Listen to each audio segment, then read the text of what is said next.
Hello, my dear student. I am your English teacher, and today I am going to discuss in your remaining part of this text. তো তোমরা জানো যে আমি এই টেক্সটের unit 1 আর unit 2 class দিয়ে দিয়েছি। তোমরা যদি না দেখে থাকো তাহলে ডেসক্রিপশনে লিংক দিয়ে দেবো, ডেসক্রিপশনে তোমরা সেখান থেকে দেখে নিও, নয়তো তোমাদের অসুবিধা হবে, কারণ সেখানে আমি ভালোভাবে ওটা বুঝিয়ে দিয়েছি এবং প্রশ্নগুলো সমাধান করে দিয়েছি। আর এই ভিডিওতে আমি তোমাদের যে রাইটিং স্কিলগুলো আছে, যেমন কি বায়োগ্রাফি, প্যারাগ্রাফ আর যে গ্রামারগুলো আছে, এগুলো সলভ করে দেব। তো তোমরা স্কিপ না করে ভিডিওটা শেষ পর্যন্ত অবশ্যই দেখবে। তো ঠিক আছে, চলো শুরু করা যাক। Some days after the funeral, a special train to Gandhiji's ashes to Allahabad. গান্ধীজির অন্ত্যেষ্টির কিছুদিন পর একটা বিশেষ ট্রেনে করে গান্ধীজির ছাইভস্য নিয়ে যাওয়া হলো এলাহাবাদে। The compartment was decked with flower, ট্রেনের কামরাটা ফুল দ্বারা সজ্জিত ছিল। People on the train sang bhajan, ট্রেনের মধ্যে থাকা মানুষজন ভজন গাইছিল। People did not weep any more for they could feel Gandhiji's presence amid the flower and the song. মানুষজন অনেক কান্নাকাটি করছিল না, তারা গান্ধীজিকে ফুল এবং সঙ্গীতের মধ্যে অনুভব করছিল। At every station sorrowful crowds filled the platform, প্রত্যেকটা স্টেশনে বিষণ্ণ জনতা ভিড় করেছিল। Amid song and prayer the train reached Allahabad, এইভাবে সঙ্গীত এবং প্রার্থনার মধ্যে দিয়ে ট্রেনটি এলাহাবাদে পৌঁছালো। The ashes were immersed in the Ganges where a huge crowd had gathered at the bank. গান্ধীজির ছাইভস্যকে জলে নিমজ্জিত করা হলো, গঙ্গার জলে, এবং সেখানে অনেক বিষণ্ণ মানুষজন সেই গঙ্গার ধারে ভিড় জমিয়েছিল। Afterwards we all went back to Delhi, তারপর আমরা সেখান থেকে দিল্লিতে ফিরে এলাম। তো তারপরে কি আছে, তারপরে back in Delhi I felt at sea, আমি দিল্লিতে ফিরে এসে দিশেহারা বোধ করছিলাম। I had not directly worked with Gandhiji, gone to prisons at his call or made any sacrifice for my country, আমি গান্ধীজির সাথে কখনো হাঁটিনি এবং তার ডাকে কখনো জেলও খাটিনি, এবং তার মতো আমি স্বার্থত্যাগও করিনি দেশের জন্য। My sisters and I and another young people like me had been merely onlookers. আমি এবং আমার বোন এবং অনেক কম বয়সী জনতা, তারা এই ঘটনার প্রদর্শক হয়ে রইল। But still I felt at sea, কিন্তু এখনও আমি উদাসীনতা বোধ করতে লাগলাম। I felt I had grown up within a magic circle, আমি অনুভব করতে লাগলাম আমি একটা জাদুবৃত্তের মধ্যে এতদিন বড় হচ্ছিলাম। With Bapu's passing away I felt the magic circle had vanished living me unprotected, বাপুর চলে যাওয়াতে আমি অনুভব করছি যে সেই ম্যাজিক বৃত্তটি আর নেই, আমি নিজেকে অসুরক্ষিত অনুভব করছিলাম। With an effort I reused myself, তারপর আমি নিজেকে শক্ত করার চেষ্টা করলাম। আই আস্কড মাইসেলফ, আমি নিজের সাথেই কথা বলছিলাম। Had Bapu lived and died for nothing, বাপু কি শুধুই ছিলেন এবং শুধুই বেঁচে ছিলেন এবং শুধুই মারা গেলেন? He could I so easily lose courage when he was no longer there, যখন সে এখানে নেই তখন আমি এভাবে এত সহজে হেরে যেতে পারি না, বা এত সহজে নিজেকে দুর্বল করতে পারি না। My value are not so weak, আমার মূল্যবোধ এতটাও দুর্বল নয়। Millions of people should have been ordinary but for Bapu, লক্ষ লক্ষ মানুষ আজও সাধারণ জনতা হয়ে রয়ে যেত যদি বাপু না থাকতো। He brought them out of indifference and awakened them to one another suffering, সে সকলকে জাগ্রত করে পথ চলতে শিখিয়েছে, একে অপরকে ভালোবাসতে শিখিয়েছে। What if now Bapu is গন, বাপু চলে গিয়েছে তো কি হয়েছে? উই ওয়ার স্টিল হেয়ার, আমরা এখনও পর্যন্ত এখানে থাকবো। Young strong and proud to bear his banner before us, তরুণ শক্তিশালী এবং গর্বিত ভাবে আমরা এখানে থাকব এবং কি না তার পতাকাকে বহন করব। বাপু had passed away but his India would continue to live in his children. বাপু আমাদের থেকে চলে গেলেও তার বাপু মানে গান্ধীজি সে ভারতবাসী তার সন্তানদের মধ্যে সমস্ত দিনেই জীবিত থাকবে। তো এখানে কি না গান্ধীজির ব্যাপারে যে অথার যেটা লিখেছিল সেটা আমি তোমাদের পার্ট 1 পার্ট 2 পার্ট 3 করে পড়ে এর অ্যানালাইসিস করে দিলাম। এরপর দেখব এখানে কি কি প্রশ্ন আছে। তো ফার্স্টে কম্প্রিহেনশন এক্সারসাইজ আছে, এখানে কি এমসিকিউ টাইপ কোশ্চেন আছে, তো এগুলো একটু দেখে নেব। গান্ধীজি শেষ ওয়ার টেকেন টু এলাহাবাদ। গান্ধীজির ছাইভস্য কোথায় নিয়ে যাওয়া হচ্ছিল? এলাহাবাদে। A huge crowd had gathered by the, কোথায়? এটা নিশ্চয়ই কোথায় হবে? গঙ্গেস, মানে কি গঙ্গায় অনেক মানুষ কিনা ভিড় করছিল। তারপরে কি আছে শীতে? Gandhiji awakened peoples to one another's, এটা কি হবে? সাফারিং, মানে কি সকলকে জাগ্রত করে পথ চলতে শিখিয়েছে গান্ধীজি, এটা কি হবে? Suffering. Complete the following sentence with information from the text, মানে কি এই টেক্সট থেকে শব্দ নিয়ে এই বাক্যগুলিকে কমপ্লিট করো। তো ফার্স্টে কি আছে? People on the special train, এটা কি হবে? না সং ভজনস, ভজন করতে করতে যাচ্ছিল। The author fail she had grown up within a magic circle, মানে কি লেখিকা অনুভব করেছিল যে সে এতদিন ধরে একটা জাদু বৃত্তের মধ্যে বড় হচ্ছিল। Bapu had passed away but কী হবে? His India would continue to live in his children, মানে কি বাপু চলে গেলেও না সে কি তার সন্তানদের মধ্যে, সমস্ত ভারতবাসীর মধ্যে সে সমস্ত দিনেই কি না জীবিত থাকবে। তারপরে 9 কি আছে? Fill in the chart with information from the text, text থেকে সব বাক্য নিয়ে এই চার্টটা পূরণ করতে হবে। এখানে কজ ইফেক্ট দেওয়া আছে। তো এখানে ইফেক্ট কী দেওয়া আছে? People did not weep anymore, মানে কি জনগণ অত বেশি আর কান্নাকাটি করছিল না। এর কারণ কি ছিল?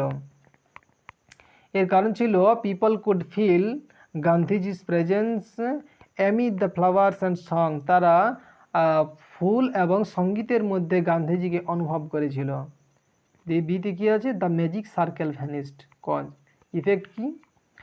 No the author felt unprotected, মানে কি ম্যাজিক সার্কেল যখন আর নেই তখন কি না লেখিকা নিজেকে আনপ্রোটেক্টেড মানে অসুরক্ষিত অনুভব করছিল। তারপর ইফেক্ট কী আছে? The author felt that she would not lose courage she easily. মানে লেখিকা কি না এত সহজে নিজেকে কি না হার মানতে চায়নি, তার অনুভূতি। তো এটার কারণ কি? তো এটার কারণ হবে যে the author value were not so weak, মানে কি অথারের বা লেখিকার মূল্যবোধ এতটাও কি না কম ছিল না। ঠিক আছে, এবার এখানে কিছু গ্রামার আছে, সেই গ্রামারগুলি দেখে নেবে। এখানে কি red the following pair of sentence, এখানে তোমাদেরকে পড়তে বলেছে। পড়ার পর দেখো এখানে করে দেওয়া আছে পার্টিসাইপল অ্যান্ড ফ্রেজেস, অপোজিশনস, ইনফিনিটিভ, এই সমস্ত কিছু। তো এখানে যে প্রশ্নগুলো আছে সেগুলো দেখবো। 10 দেখো, join the following pair of sentence into single statement as directed. তো এখানে কি না দুটো সেন্টেন্স আছে, এগুলোকে জয়েন করতে হবে। It is one type of joining. তো এখানে কি পার্টিসাইপল দিয়ে জয়েন করতে হবে। কি I saw a snake I ran away, তো এটা কি হবে? এটা জয়েনিং কি হবে? Seeing snake I ran away. Next, he learn music he listen to the chords, তো বিতে কী হবে? By listening to the chords he learn music. সিতে কি আছে? Gold is a precious metal it is use to make ornament, use noun in opposition, কি noun use করতে হবে বা কি ইউজ নাউন ইন অপোজিশনস। তো সিতে কী হবে না gold, A precious metals is used to make কি না অর্নামেন্ট। ডিতে কি আছে? Ramu has some money, he can buy books. তো এটা কি হবে, ইউজ ইনফিনিটিভ। তো ডিতে এটা কি হবে না, Ramu has some money to buy books. এরপর দেখো ইতে কি আছে, the sky was cloudy, we postponed hour journey. তো ইতে কি হবে না, the sky cloudy we postponed hour journey. এখানে কি হবে না, কমা হবে, দ্য স্কাই ক্লাউডি, কেন ওয়াজটা হবে না, we postponed hour journey. And এফে কি আছে, the boy wrote the answer was incorrect in adverbial phrase. তো এফে কি হবে না, the boy wrote the answer in an incorrect way. তারপরে কি আছে দেখো, তাহলে এই জয়েনিংগুলো হয়ে গেল। এবার কি আছে, red the following pair of sentences, এগুলো কি করতে হবে, তোমাদেরকে পড়তে হবে। তারপরে কি আছে দেখা যাক। এরপর কি আছে 11, join the following pair of sentence into single compound sentence as directed. কি সিঙ্গেল কম্পাউন্ড সেন্টেন্সে পরিণত করতে হবে, ইউজ ইলেটিভ কনজাংশনস। ঠিক আছে, তো এতে কি আছে না, the old man is unwell, he can not go out. তো এটা কী হবে, the old man is unwell so he can not go out. B, he is honest, he is humble. তো কী হবে, he is not only honest but also humble. সেটা কি আছে, Sonali can not write poetry, she keeps on trying. Adversative conjunction. তো এটা কি হবে সিতে না, Sonali can not write poetry but she keeps on trying. এরপরে ডিতে কি আছে দেখি, ডিতে আছে study hard, you will not pass the examinations. তো এটা কী হবে, study hard or you will not pass the exam. তো এই ছিল ডিএডটা। ঠিক আছে, তো এগুলো পড়বে। এবারে কি, red the following pair of sentence, এগুলো পড়তে বলা আছে। তারপরে গ্রামার কি আছে 12 join the following pair of sentence into single complex সেন্টেন্সে। তো এখানে কি সিঙ্গেল কমপ্লেক্স সেন্টেন্সে জয়েন করতে হবে 12টা। তো ফার্স্টে কি আছে, Rabindranath Tagore is a famous poet, he won the Nobel prize. Use adjective clause use করতে হবে। তো এটা কি হবে না, Rabindranath Tagore comma who is a famous poet comma won the Nobel prize. ঠিক আছে, বিতে কি আছে, he return home, everyone's in the family had fallen asleep. Use adverb clause. তো বিতে কি হবে না, when he return home everyone in the family had fallen asleep. সিতে কি আছে, the sun rises in the east, everyone knows it. The sun rises in the east, everyone knows it. তো এর অ্যান্সার কী হবে না, everyone knows that the sun rises in the east. ঠিক আছে, এরপরে 13 কি আছে, join the following pair of sentence into single sentence as a directed. 13 এগুলো দেখো, it rained hard, the roads were not flooded. Compound সেন্টেন্সে করতে হবে। তো এখানে কি আছে, it rained hard but the roads were not flooded. বিতে কি আছে, he completed his work, he took rest. এটা সিম্পল সেন্টেন্সে করতে হবে। কি না, he completed his work, he took rest. তো এটা কী হবে না, can completing his works he কি না টুক রেস্ট। তারপরে কি আছে সিতে, Rahul is a great singer, he can sing different kind of song. Complex sentence, Rahul is a great singer, he can sing different kind of সংস। তো সিতে কী হবে না, এটা কী হবে, কী লেখা আছে, Rahul is a great singer, he can sing different kinds of song. এটা কিসে করতে হবে, কমপ্লেক্স সেন্টেন্সে। তো কি হচ্ছে, Rahul who is a great singer can sing different kind of song. ঠিক আছে, তো এরপরে কি না, ডিতে কি আছে, the time of departures of the train has changed, Alia knew it. এটা কমপ্লেক্স সেন্টেন্স করে দিতে কি হবে না, Alia knew that the time of departures of the train has changed. F এ না ইয়ে কি আছে, I do not watch televisions, I do not listen to the radio, এটা কি কম্পাউন্ড সেন্টেন্স করতে হবে ইতে। তো এটা কী হবে না, neither I watch televisions not listens to the radio. এরপর কি করতে হবে এফে, এফে কি আছে, the child was shot, the child could not pick the guava from the tree, এটা সিম্পল সেন্টেন্সে করতে হবে। এটা কী হবে, being shot the child could not pick the guava from the tree. ঠিক আছে, এবার কি হচ্ছে, read the following pair of sentence, ওগুলো পড়তে বলেছে। তারপর কোয়েশ্চেন কি আছে দেখে নেওয়া যাক, কোথায় 14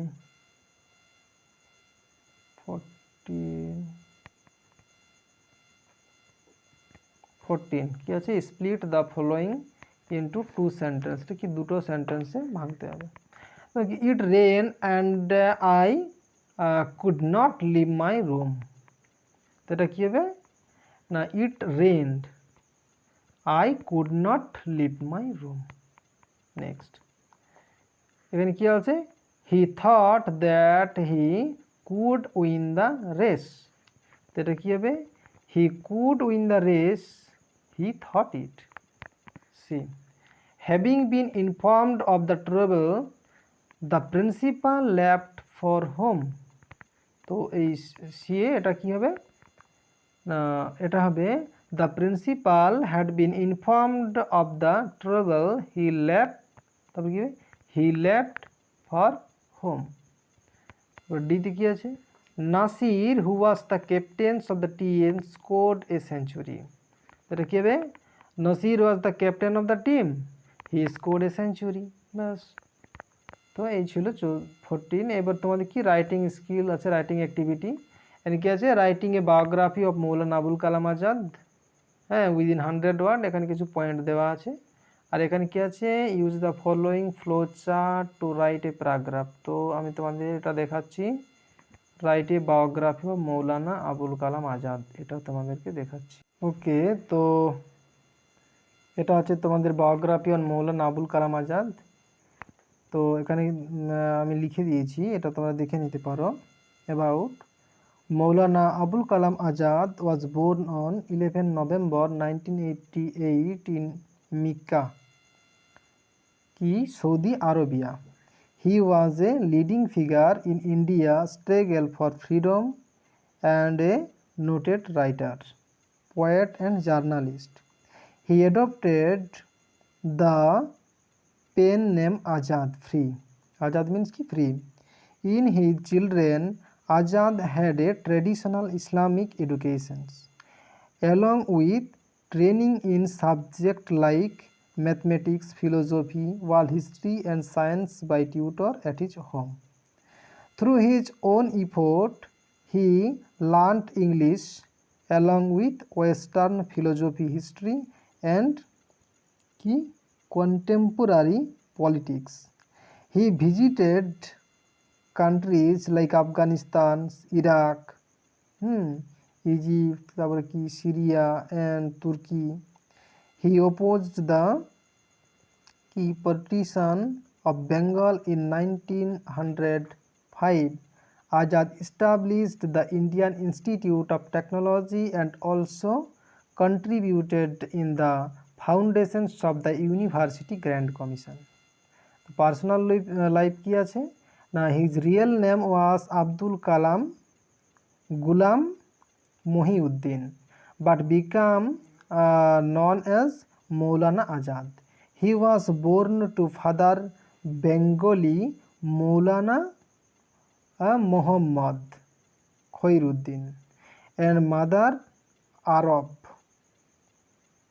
He was born in Mecca, but the family relocated to Kolkata in 1890. He married Julika Begum when he was 13 years old. তো এই ছিল তোমাদের কি না বায়োগ্রাফি অফ আব্দুল কালাম আজাদ। এরপর তোমাদেরকে দেখাবো প্যারাগ্রাফ যেটা ছিল। প্যারাগ্রাফটা কি ছিল না, how A building is constructed, how A building is constructed. it is important to draw a plan of the building by the architect. It is a pretty complex and lengthy process, but it is also very important that many things need to be considered before construction work. First of all, drawing of a plan of the building by the architect is done. Then the plan of the building gets sanctions by the corporations or municipal authorities. After sanctioning the plan, it is time to build the structures. In that, their masons and laborers are engaged. They start the constructions with bricks, cement and sand. After that, door and window are fixed. Next step, plastering of walls. All type of wiring like electric and water supply connections are done. After that, last step is painting. After painting is completed, the building is fit for living. তো এটাই ছিল তোমাদের paragraph যেটা লিখতে বলা হয়েছিল। So আমার এই ভিডিওগুলো যদি তোমাদের ভালো লাগে তাহলে অবশ্যই চ্যানেলটিকে সাবস্ক্রাইব করবে এবং একটা লাইক অবশ্যই করতে হবে। আর এখানে যে গ্রামারগুলো তোমাদেরকে করে দেওয়া হলো, এগুলো যদি তোমরা না বুঝতে পারো যে কীভাবে এই গ্রামারগুলো করা হলো, তাহলে তোমরা কমেন্ট করবে। এগুলোর জন্য আমি তোমাদের একটা আলাদা ভিডিও বানিয়ে দেবো। So thank you.